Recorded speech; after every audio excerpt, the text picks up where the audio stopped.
Sunshine News Blast. Katapusang hagpat sa tong balitang lokal, gitukod na ang bagong public market sa Barangay Consuelo, San Francisco, Camotes Island, Cebu, aron mas mapadali ang pagpamalit o panginabuhi sa mga residente. Ang mga proyekto nagpahigayong pinaagi sa inisyatibo ni Juke Frasco o Congressman Juke Frasco na nga nagtumong sa paghatag og mas duol og sayon nga ma-access nga merkado alang sa mga lumulupyo sa Consuelo o silingang barangay.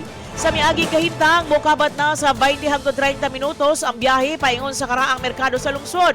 Hinungdan sa dugang gasto sa plete ug oras sa mga pamilya. Tungod sa bagong pasilidad, gilauman nga makadaginot ang mga residente ug mas mapadali ang ilang pagpamalit sa adlaw-adlaw nga pagpanginahanglanon.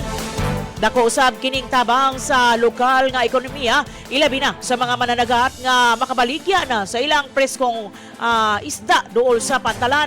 Ang proyekto gi-turn over ngadto kang Barangay Captain Bob Capaw uban sa presensya ni Mayor Al Arquillano, Vice Mayor Ali Arquillano, nga mga miyembro usab sa Sangguniang Bayan o mga residente sa maong barangay.